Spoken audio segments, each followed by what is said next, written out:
Welcome back to the Bernard Lee Poker Show. We are very fortunate to be talking with this gentleman because he just won the WPT Player of the Year. It is a very exclusive title. It is a title that has been shared by multiple players that you know very well, the likes of Daniel Negreanu, the late Gavin Smith, JC Tran, Jonathan Little, Elke, Faraz Jaka, Andy Frankenberg. I mean, I literally can read all of the names, but there are many players that have this exclusive title, and now this gentleman, Brian Altman from Massachusetts, is the latest WPT champion. Once again, congrats on that title. Ever been a major goal of yours to win WPT Player of the Year, or did it just kind of happen out of circumstance because you won the Lucky Hearts in 2020? Final table at Borgata, what kind of was this a goal literally, or it just kind of happened? It just kind of happened. I've always prioritized playing the WPT events, just like looking at the events to plan my schedule, and I made the decision to. I always like to go to Barcelona, EPT Barcelona in August. Yeah. And I went the previous 2 years, and then I was like, you know what? I've never played at Gardens or at the Bike. They had a WPT Bike, and everyone talked about how great it was. I was like, I'm gonna go to the Bike, and I ended up getting 10th in that. And then I think that was the start of my season, or maybe I had one other.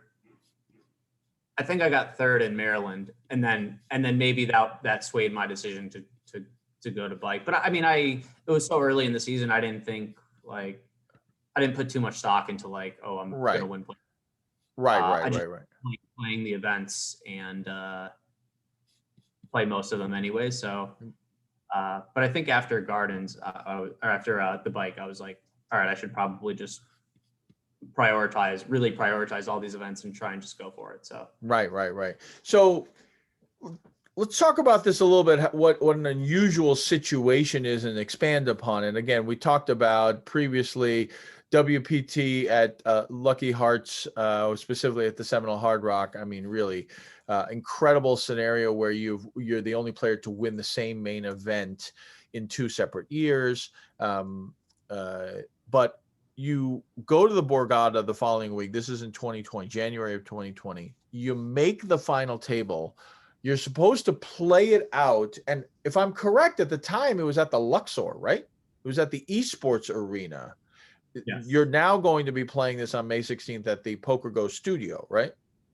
I believe so. I'm not actually. Yeah. I'm not 100% sure. But you should find out. Tell me where to go, and yeah, it's got to be somewhere in Vegas. There'll be a beacon. There'll be a light. I'll find it. But you were supposed to play it in April, but it obviously got postponed due to COVID. And now you're going to play this out. 6 players left in this. It's probably going to be a little weird, right? I mean, you guys played this thing out 18 months ago, got to the final table. You were all geared up just to do it a few months later. And now it's been a year and a half. And obviously people's games may have changed and all of this. It's like a bizarre scenario where at the World Series of Poker, it used to be 3 months where they waited for the November 9. I mean, this is like 15 months. I mean, it's a little bit weird, yeah? You had a lot of time to study with them, I'll tell you that. It must be weird having to go back and play this thing. Yeah, it is a little weird. I mean, I'm not sure that. I don't think friends and family are going to be allowed. Oh yeah. I was kind of hoping for for them to be there, but yeah, it's going to be interesting for sure. It's almost like this weird sense of I don't really know my final table mates super well personal. We've been in contact, so but it's almost like this weird sense of camaraderie. We've kind of been we've been through this crazy circumstance together. Yeah. So in that regards, I'm really looking forward to playing it out, and it's going to be have they told you at all, do you have to wear masks at the tables? And Because I would assume it's not guaranteed everyone's vaccinated. So like, do you have to wear a mask during playing? We're gonna be able to not wear masks. I mean, you Oh, can wear interesting. one if Mhm. you want to, but they're taking the appropriate safety measures. I think we have to get tested once or maybe twice. I'm not exactly sure, but yeah, we'll be able to play with no masks, and I think it's going to be kind of a like bare bones staff. Like not a lot of people will be there, so they're Right. taking they're making sure that the players are safe. They're prioritizing safety, so I feel comfortable with that. So what was interesting about this WPT Player of the Year is it's kind of in effect like a 2-year stretch for Player of the Year. Obviously, because you had about almost a year where no one really played because of COVID. There were no real big events. Obviously, this recent WPT event, which just blew everything out of the water. Congratulations to the WPT for having such a massive field. It broke all the records for largest event of the year. Largest event ever in the WPT. Previously, the record, of course, was at the Seminole Hard Rock. It had a 1,795 entry field in 2014. This one had 2,482 entries. It just blew all the expectations out of the water, and obviously did a great job. 1.26 million for first, but for you, it really was okay. I can wrap up Player of the Year here and not even have to worry about the Borgata final table. Obviously, you were guaranteed points because you're minimum sixth at the WPT Borgata, but going into WPT Seminole Hard Rock, I'm the type of person, I just overanalyze everything. I'm like, oh, well, this does this and that does this and that does this, etc. And then you run through all the tree scenarios. And then, of course, something happens that you literally could just rip up that paper and be like, well, let's just start again. Did you do a lot of the calculations, and were you very aware of who had to do what? And when one guy got eliminated, you're like, okay, cross that name off the list, that kind of thing. Like, how did you know? And there was a possibility, and obviously it did happen, that you could lock it up here instead of worrying about Borgata, right? So like, what was kind of going through your mind? Because to me, it's like there's two tournaments going on. One, the actual tournament, and then there's this other thing that's going on in the back of your head that you're about to win a major, major accomplishment, a major title of Player of the Year. So I thought there were only a few people that could surpass me, but I think it turns out there were like 6 or 7. And I wasn't, WPT did a nice job with updating their blogs when certain individuals got knocked out. They Right. kind of updated, who was kind of in the mix. So I was following along, and it came down to, I think it was I think Donald Maloney. I think he got like 25th or 26th, and he needed to win. If he needed to win, and then I needed to get top. If he won, I would have had to get 4th or better at my final table. So yeah. I was following along. It was a little bit of a sweat, even though I thought I was a big favorite. Right. But I didn't want to count my chickens before they hatched. Right.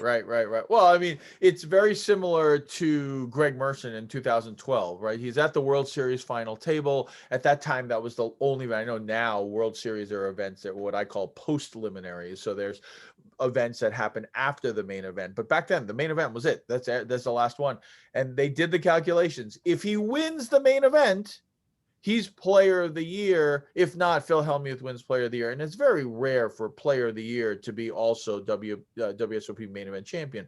So people were watching it, but didn't really think. But you could have been in that weird situation, not having to win it, but now you're entering the final table. You're guaranteed 6th, but you got to get to 4th. And then the bad thing is that these guys all know it too, right? So they're all sitting there going, Brian's not going to want to go out until at least he's in 4th place. So like, we could totally take advantage of certain situations and just be like, go ahead, Brian. You want to give up a whole 2 years worth of work? It's on you. Now you don't have to sweat it, right? Yeah, that would have if I had to get top four, that would have created Yeah, a really weird dynamic. personal a personal pay jump obstacle for me. Right, right. Luckily, you don't have to deal with that. The pressure's off, and I can just you know focus on the final table at hand and just kind of play my cards. Right, right. Because I know that Daniel, I mean, it was a weird scenario with Rob Campbell and Daniel that year for the WSOP Player of the Year, but he was watching it really carefully. And I remember one year I was trying to qualify for the WSOP Circuit Championship event, and I needed forgot what it was, fourth or fifth, whatever the number was at a final table. And then I would lock up the points, not only just barely sneak in, but give myself so much cushion that I was like, I got it. And when it happened, I think I needed fourth. I like raised my hand and I go, I got it. And they were all like, what are you talking about? You got it. There's four of us left. I said, I just locked up my seat. And they're like, oh, wow, that's great. None of us knew. I go, of course, none of you knew. If I brought it up, you guys would have tried to take advantage of me for that. They're like, very good point. So no one was, that accurate in trying to figure out how many points I had and if it meant, because it was the last series of the year. So it was really coming down to kind of the wire. So it is very strange how all of these things can play into, a tournament within a tournament kind of thing. Yeah, for sure. With regards to this Borgata final table, obviously big deal. It'd be phenomenal for you to win, but it'd be a very weird way of winning, right? Because you'd be winning back-to-back tournaments, but not in back-to-back weeks.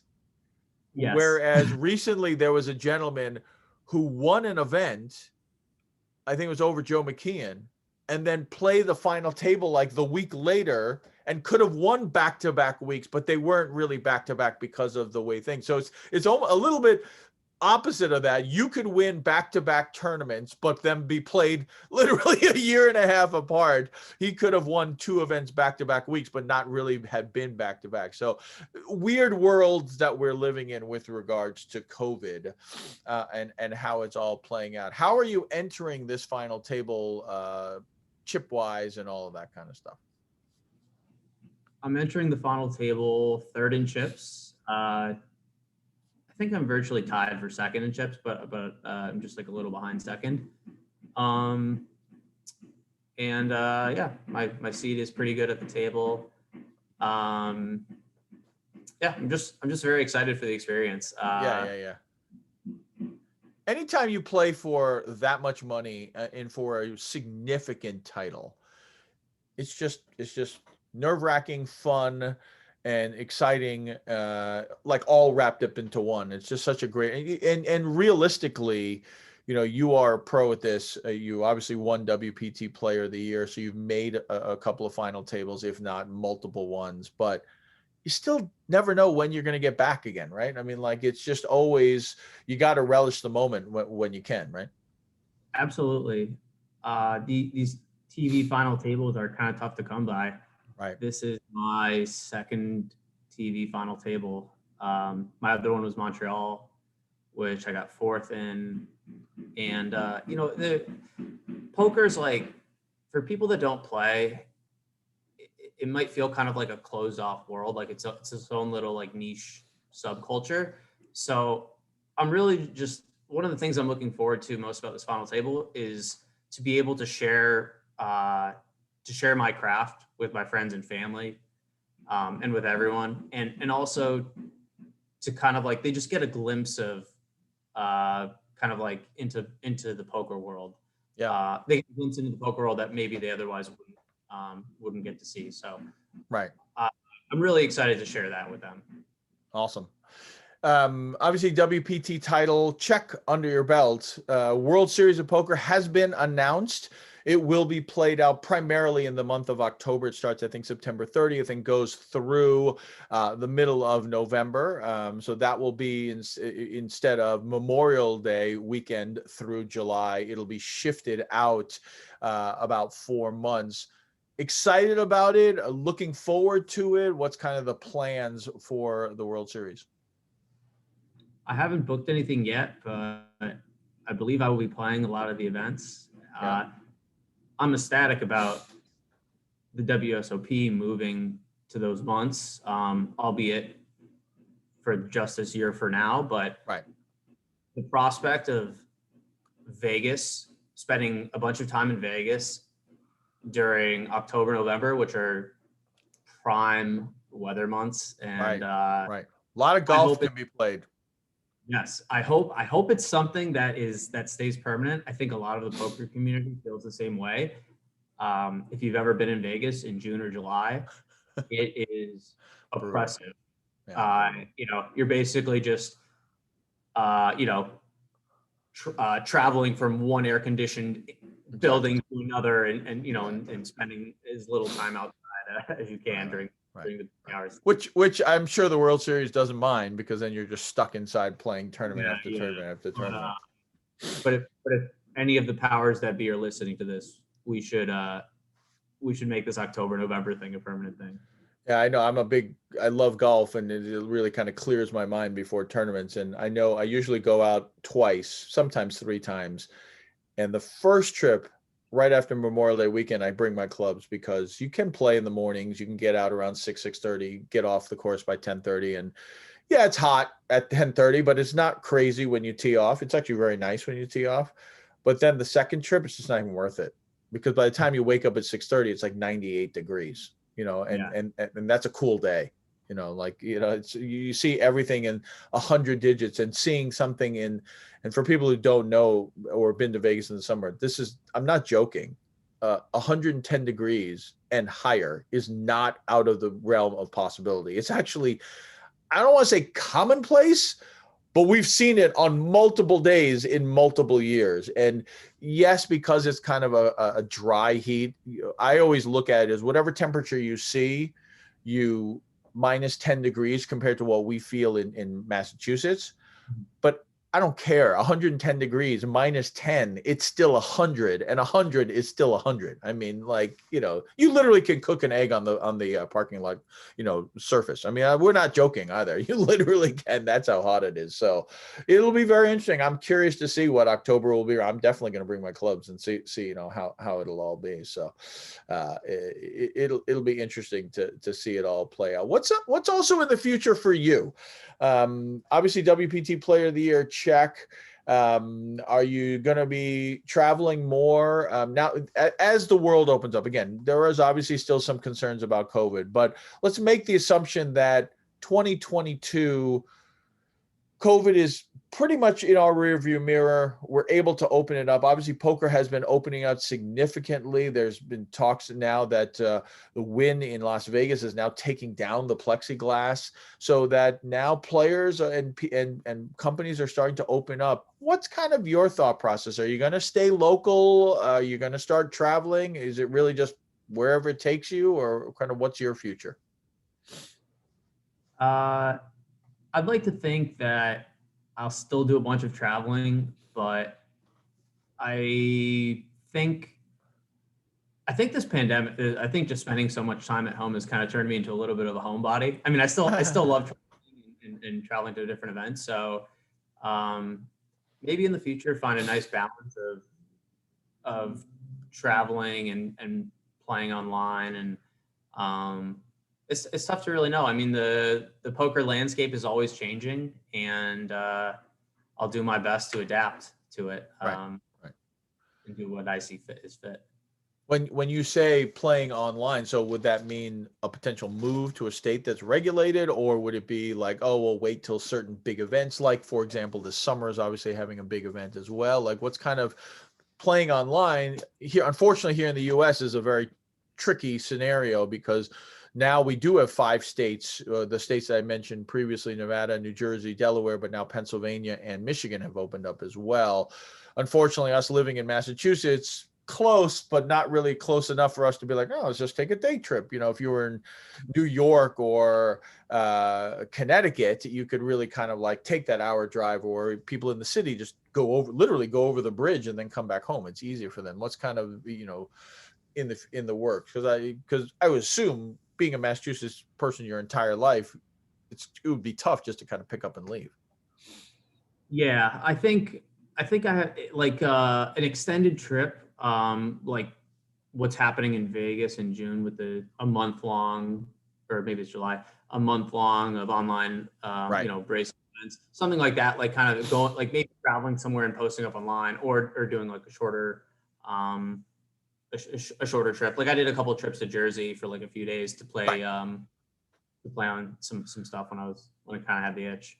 Right. Well, it was crazy last summer. I said when this online series came, I was like, I'm not going down to Jersey. I mean, there was no, remember, everyone, it's very funny. People have the short memory, not to blame them. I do as well, but like, there was no vaccine back then. Last summer was the height of it. I remember I double masked everywhere. I like avoided like, everybody. Walking through a casino was the most bizarre thing because people were just kind of randomly dispersed.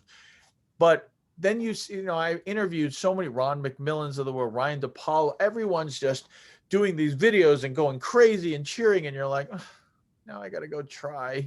Like the odds are so slim. I'm gonna win one, but I gotta go try now. So I remember going down to Jersey and for 5 or 6 days, and that's kind of the weird world now. This summer, I think there are going to be a lot of people going down. As many people as played last year. I think this year will even be more. I'm excited to see what the numbers look like.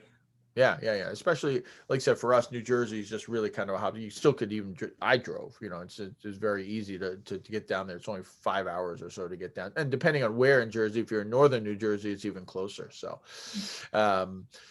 well, listen, Brian, congratulations. All the best at the WPT Borgata. Hey, why don't you win that one and then just come back? Hey, you'll set the record of literally coming on like back-to-back weeks because of that scenario. We had Jason Mercier on. We had a very interesting show with Jason on one summer. We interviewed him at the beginning of the week because he had won an event or was heads up an event or something like that. And then 3 days later, I interviewed him for the second half of the show after he had made another 10K win at the WSOP. So it was a really cool show where we had him on like 3 days apart because he made two 10K championship events final tables, and I think was runner up in one and won the other one. So maybe you can set the precedence of WPT Player of the Year 1 week, next week WPT champion for Borgata. That's a good record to have. Yeah, I wouldn't mind having that. That's right. Well, Brian Altman here, WPT Player of the Year for 2021, kind of like a 2019 to 2021, but we'll make it simple. We'll say 2021 WPT Player of the Year. Congratulations on taking really a very impressive title that is a very select group of professional players and really kind of well-deserved, my friend.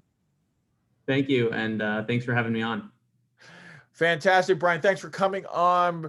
Bernard Lee Poker Show here, continuing to celebrate the 14th anniversary of the show. And we will be back next week with more exclusive interviews. Stay tuned. We'll be interviewing other Poker Hall of Famers, including we'll have an exclusive interview with the person who started the World Series, the man himself, Jack Binion. So stay tuned for that as we continue the 14th anniversary celebration here.